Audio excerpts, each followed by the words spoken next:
Hi everyone, Mr. Frida here, and welcome to today's video. Today's video, I'd like to talk to you about Mark for Death and my general thoughts and opinions on it now that I've managed to play with it within a whole week, and just my general gameplay analysis and just generally if it's a good or bad game mode. So overall, this game mode is a game mode that was first featured in TitanFall 1. It was quite a popular game mode, like Attrition and Bounty Hunter, and now that's been brought back into TitanFall 2 as a kind of remade game mode with the same still mechanics.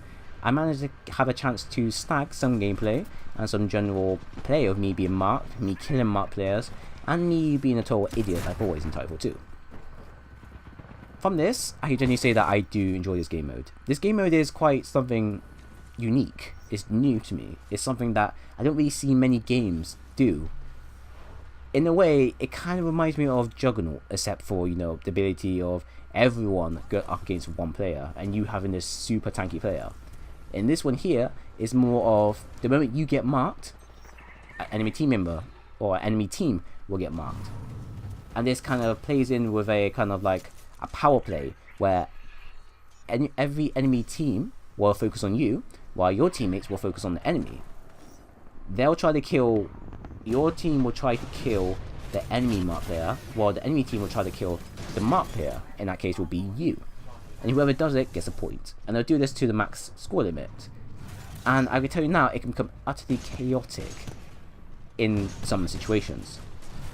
Now, I've only had one occasion where on a certain map, it doesn't play within your favour. And this map will be Crash Site.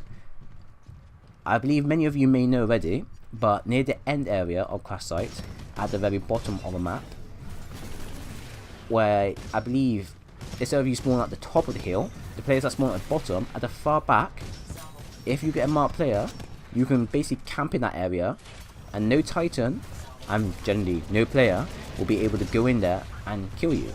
Because the moment they go in there, if you and your teammates all coordinate together and stay in that one room, you'll generally have the game within your hand.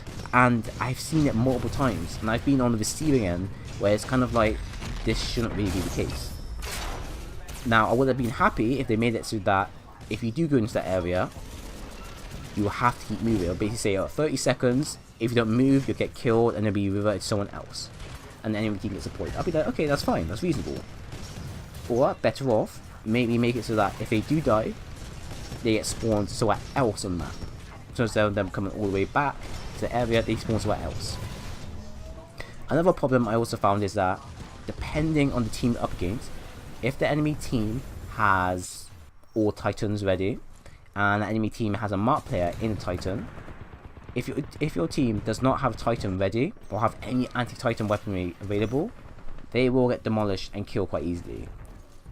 And then this will become a problem because not only do you become a big major target against the Titans, some Titans are really good with taking out pilots, but you also have pilots that don't know how to use the movement mechanics in TitanFall 2. If none of them knows how to grapple properly, or know how to parkour, or know how to phase, or know how to just generally anything that require you to keep on the move and stay alive as much as possible, your team will get steamrolled. And that's one thing I've seen with some other teams in this game mode. And it's annoying, I admit, because this game mode isn't designed for everyone. This game mode is more designed for players that enjoy the hunt and the thrill of being a wanted dead man. But when it comes down to the good part of the game, I don't admit that the thrill of being hunted is quite something else. Now, when you get marked, not only does it basically show your awareness for the enemy team, so the enemy team will know where you are, it also gives you the advantage of knowing where the enemy team is. So you'll be able to survive in a certain area and know where the enemy team are. If the enemy team is coming straight to you, you'll be able to kill them really quickly. But at the same time, they'll be able to take you out. So in many ways, in this case, you'll be able to prepare against certain onslaughts. You could get rows and rows of enemy players throwing themselves at you. But unless you're a really skilled player, or unless you're with a really good team, or if you're in a Titan, you won't always win. In some occasions I found that even when I have got the higher chance, of taking out the enemy player, 9 times out of 10 it doesn't work. Either because they have an amp weapon, either because they have a stronger weapon, either because they landed the first shot, or maybe because my teammates decided to, instead of focus on protecting me, they all decided to run off somewhere else. And in many ways it kind of goes against you, and this is how you tend to lose on most occasions. Now, purposely, through some of the gameplay and some of the general overall play of it, I found that the best way to survive as a marked player is to stick as a team. By all means, stick as closely as possible as a team, and stay above ground as much as possible. Do not stay on the ground, because the moment you stay on the ground and you have nowhere to basically run or hide, you're open. Think of the water as infested with piranhas. The moment you step onto that water, you're killed instantly. So to prevent this from happening, you want to stick with your teammates. Let your teammates support you as much as possible. Stay above ground. That means learning how to parkour properly. This means learning how to stay on the wall, basically wall running. Basically learn how to bunny hop. Bunny hopping in this game will surprisingly be really useful. And also, make sure you learn how to master using certain classes, such as the grapple and the stim. These two classes in general will basically help with your survivability in the game. Grapple will basically allow you to get out of sticky situations, and if you're those type of players that like to use grapple to launch yourself across maps, this will come in much handy. If not, you can always go with stim. That'll basically give you an extra boost of speed, and this will basically allow you to bunny hop much further. It allows you to get out of more sticky situations while healing you at the same time. Now you can use the other classes as well, but the only problem I found with some of the other classes is that they don't protect you as well. Because the whole point of Marked for Death is for you to stay on the go while trying to make sure your teammates, or generally you, manage to kill the enemy team's marked player. So you need to focus on a specific pilot that allows you to keep on your toes. Doing so increases your survivability. Not doing so basically means that, just like generally anyone else, you'll get killed. And I would probably say, and now many people will argue and say, I shouldn't say this, but I can argue and say that if you go ahead and use AWOL, there's a higher chance that you'll probably get killed. Because the whole point of AWOL is to throw a shield down and kill as much players as you can. He's fine to use if you're not being marked. The moment you're marked with AWOL, he's generally useless. So try to avoid that as much as possible.